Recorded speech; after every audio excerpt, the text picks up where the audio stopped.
Siit kuulanud olen ja... No ja mis sa siin ikka vaidled? No kohapõhine, siin ei ole siin midagi vaielda. Kas sa teed või ei tee ja kas lahendus on leidnud või ei ole leidnud? Aga kui küsiks tegelikult ühe sellise provokatiivse küsimuse, et me räägime kogu aeg nendest, vaata sellest, praegu rääkisime Haabersti ristmiku ehitamist, eks siis Reiditee, Russalka. Aga kui lähtuda teisest põhimõttest, miks need ristmiku vaja on, eks? Sellepärast, et ummikud tekivad. Aga miks ummikud tekivad? Mida sina ütled sellele? Mul on oma mõtted selles osas. Ummikud tekivad. See on natukene irratsionaalne, aga mõned kohad.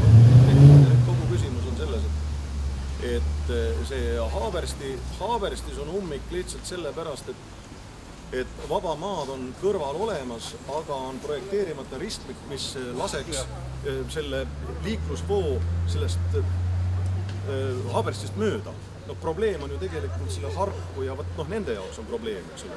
Ja seal see ülesande püstitus ei ole mitte, on täna olnud ka niisugune imelik, eks ole. Tegelikult ülesande püstitus on väga selgelt öelnud, kuidas juhtida see liiklusvoog mööda Haaberstist. See on see probleem. Üks asi, aga teine asi on ka see, et 50 000 inimest, kes liiguvad päevaselt edasi-tagasi. Linnast välja, linna sisse, kus töökohad on ju väljaspool ja vastupidi ka.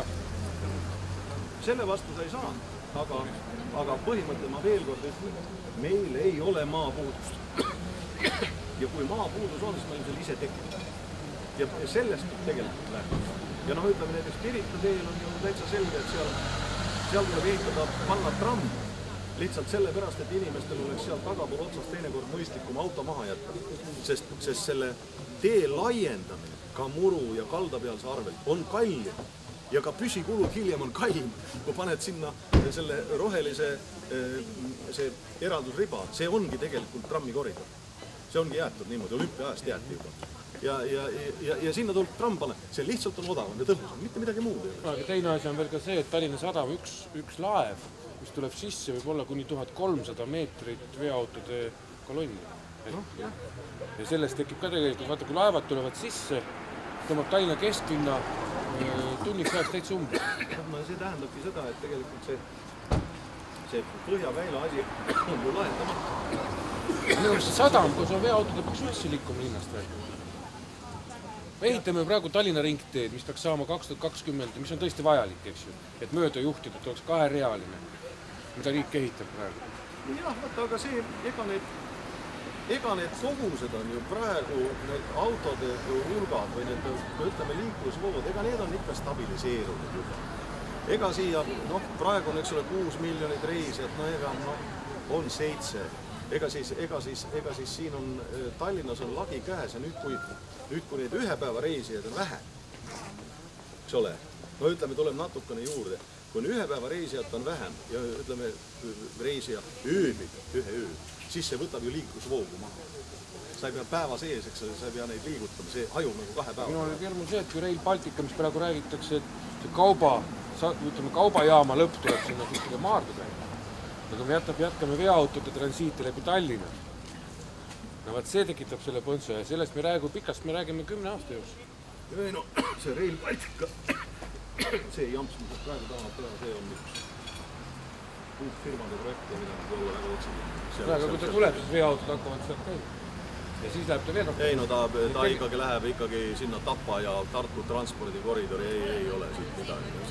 Keegi ei lase läbi linna, mis jutt. Kui veoautod tulevad meil linnas maha lihtsalt. Ja kui mõte on selles, et ühendada näiteks Põhjamaade või Soome kaubavoogusid Euroopaga, näiteks see veoautod tuleb maha, konteiner. See on, miks ta peab keskele. Aga praegu ta tuleb. Soome veoautod tulevad, ma ütlen, et 1 kilomeeter veoautode järjekorda on 1 laev. Tegelikult, kui nad kõik veoautod tulevad. Ma ütlen, et selle asja ümber sättimine ei ole väga keeruline, tulgu Muugale ja... seda ma tahangi öelda, ja siis me peaksime vähem rääkima kapitaalsetest suurtest 3-korrustest ristmikest. Ei, muidugi. Ja teine asi see, et ikkagi panna näiteks sama lähivalla elanik kasutama ühistransport.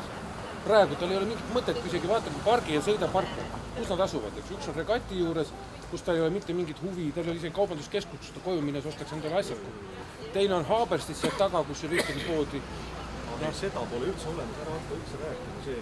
see sõida ja pargi. Ei, seda ei olegi, ma räägin, et on tehtud linnuks, seepärast on ta tehtud. Ei, seda pole üldse olemas, ärme üldse seda arvestame.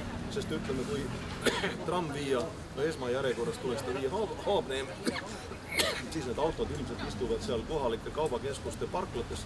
Omanik on selle väga rahul, tal tuleb klient, hoiab päeval auto, õhtul käib tal poes, eks ole, sõidab minema. Ja see pole üldse meie probleem. Sest Viimsi vald on ennast lõhki laenanud, ega nemad ei suuda. Tallinnas osa olid parem. No päris nii. No ikka Tallinn peab ikka ka selle pärast hoolitsema, sellepärast, et lähivaldu surub peale, kui Tallinn siin midagi ei tee, siis ta... Ja, aga me ju ei tea seda, kuidas riigiseadus üldse sätib, sest see lähivaldade jõukus on ju meie väljamõeldus. Sellel pole ju mitte mingit ontoloogilist alust, sellepärast, et kui me vaataksime selle järgi, kui palju sellest valda või maksutulust tuuakse omavalitsus enese, siis vaata, et need meie Tallinna ümbruse lähivallad on Eestis kõige viletsam. Ja see, et valdav osa valdade tulust on ju üksikisiku tulumaksu mingi osa, see on ju ka meie väljamõeldus. Tegelikult tänasel päeval, kunagi kui ta tehti, siis oli see mõistlik. Aga tänasel päeval, kus on juba aastakümnetega kaudsete maksude osa läinud nii suureks, siis tegelikult kohalik omavalitsus peaks olema ju rahastatud niimoodi, et mingi osa on, ütleme, see üksikisiku tulumaksust ja teine mingi osa on siis näiteks peamaks käibemaksust. Sest käibemaksumakse on ka vastsündinud, lihtsalt tema esindaja poes on tema ema või vanaema või kes, eks ole. Ja muldvanad inimesed, need on täpselt samuti maksumaksed, iga päev maksavad makse. Nii et see on meie väljamõeldis kõik. See on ikka riiklik väljamõeldis, mis pole igavene. Ja kui siin keegi teeb ilmselt tabeleid, paremad ja halvemad vallad, siis ma ütlen, et mina teen neist lennukeid, sest see on metodoloogiliselt väär, see on täiesti ebateadus. Kas räägid käibemaksu osa, mis oleks tegelikult kohalik omavalitsusena? No jah, no näiteks, et 1% näiteks üle käibemaksust jagatakse peamaksuna, kui palju seal 1. jaanuaril või seal, või ütleme iga kuu algul, palju seal elanikke on, jagatakse välja, ongi kõik. Sest see oleks loomulik, sest kõik on maksumaksud. Praegu on ju, kui ma ütlen, et Tallinna ümbruse valla, eriti Viimsi, Rae ja Harku, need on ju kõige viletsamad vallad, kui minna seda teed, et vaadata, kui palju siis antud selles vallas sellest maksutulust reaalselt luuakse. Tegelikult viiakse õhtul kotiga Tallinnast välja. Ja muidugi. Ja see on lihtsalt Riigikogu väljamõeldis. Sellel pole, ütleme, tõsiasjadel mingi pistmist. See on lihtsalt täna nii kokku leppinud. Mõnel vallal veel on mingi tootmine, kui sa ütled Harku ja Viim, siis seal tootmisest on veel mitte mitte. See on puhas magala rajoon. Ja ma kahtlustan, et nende praegu me nagu tellisime selle analüüsi. Et vaadata, kui palju siis maksutulu luuakse valla territooriumil, omavalitsuse territooriumil, siis paistab, et see pilt on nagu nõukogude aeg, kus olid eesrindlikud kolhoosid, aga eesrindlikes kolhoosides oli fonditootlus, et varade kasutusel tase oli madal. Saadi jah, need 1000 kilod seal piima kätte, eks ole, aga see oli nagu ütleme, see fonditootlus oli vilets. Ja need kesklikud olid kõige tõhusamad. Ja nüüd, kui tuli uus aeg ja see fondide jamps lõppes ära, siis on ju väga huvitav, et enamus neid tipp-kolhoos ei jäänud vee peale. Jäid just kesklikud, need kes jäid. No jah, Kiirovi näiteks läks esimesena päris õhku minema. Aga loomulikult, kus see Harkus, eks ole, seal ja kõik see Rae, polnud midagi, Sommerlingi. Arnold Sommerlingi nimeline noorte sovhoos. Kus on tänapäeval Arnold Sommerlingi nimeline noorte sovhoos? No aga meie kogu see maksusüsteem ei soosigi ettevõtlusarengut regioonis üldse, nii et ei olegi ju vallal mingisugust või linnal mingisugust huvi, et ettevõtlusarengut. Ma siin praegu kirjutasin üle.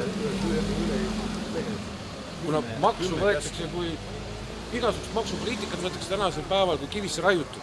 Sellest ei tohi kõssata ka Riigikogus. Nii kui sa ütled sõnad maksud, siis need lastakse maha.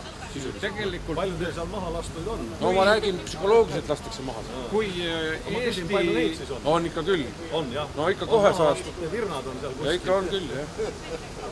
Mina mäletan 90. aastate lõpus valitsuses arutati Eesti tulevast maksuseadust. siis eesmärgiks oli ainult raha kätte saamine. Aga et maksuseadustel on ka mõju, eks ole, et kas stimuleerib või pärsib mingisugust arengut, selle peale nagu üldse ei mõeldud ja vaat... Suunab tegelikult majandus. No jah, aga selle vilju me praegult maitsemegi ja katsus on mõnda tehast rajada kuhugi detailplaneeringuga mängitakse see kohe auti ja siis ongi, et majandus kiratseb ja... Alati mäletan ühte Värska ettevõtjat. Pikalt rääkis mulle, kui me kunagi käisime seal, kes oli teinud puiduettevõtte, tal oli tööl 60 inimest, aga ta tegi ühte lisaväärtust, ehk võttis puu maha, eks ju, ja saagis ta laudadeks. Aga tema tahtis laiendada, teha juba ise toodet, eks ju, et toota siis teine või kolmas lisaväärtus. Ja ta tahtis laieneda 200 inimeseni. Esimene pidurda, mis tal ette tuli, oli Eesti Energia kohalik kontor, kes ütles talle selle alaja mehitamiseks 1 000 000 eurot. Kui ta ütles, et mille pealt te seda võtate 1 000 000? Ma ei suuda seda maksta mitte kunagi. Sest aga näidake meile oma raamatupidamist. Ja vaatame, palju te suudate maksta, seda ütleb riigifirmaga. Ja selle järgi paneme hinna. Ei, aga see on ju väga hea, sellepärast, et ega siin 90. aastatel siis, kui sa politseis olid, no, seal oli ka niimoodi, tulid inimest sisse, ütled, no näita oma raamatupidamist, palju sa maksta saad. Ma ei tea, kuidas neid inimesi nimetada, ma olin ära unustanud juba selle. Katuse venna. Ja teine asi, mis tal oli siis, mis tuli selle Eesti Energia järgselt, oli see, et Värskas pandi taheti vähemalt kinni panna tuletõrjedepoo, kuna öeldi, seal ei põle nii palju. Ja tulemus oli see, et tal kindlustusmakse täpselt jälle nagu 90. aastal tõusis 100%, sest kindlustus ütles, miks ma peaksin seda sama hinnaga sul edasi võtma, kui sul tuletõrje tulekuks kulub tund aega. Hea näide. See on hea, mulle ka see ikkagi meeldib, et teate, et teil põleb seal ikka liiga vähe. Ja kui inimesed muutuvad oma elu, teevad ise turvaliseks, panevad enne suutse andurid, ei põle, siis öeldakse, et jääbki muud üle, et hakkame vaikselt jälle põlema. Ma arvan ka, ikka jah. Vähe põlevad, vähe. Ja veel on materjalid ka, mis halvasti põlevad. Mulle statistika meeldib, mul rääkis üks endine kolleeg kohtuekspertiisi instituudi üle, ütles, et väga huvitav. Kuidas on võimalik statistikaga mängida eelmise aasta või sellel aastal on kohtumeditsiini ekspertiis Ida-Virumaal saadetud 60% vähem surnud eelmine aasta. Ja siis me räägime tapmist arvab, et mul on naine ära kadunud.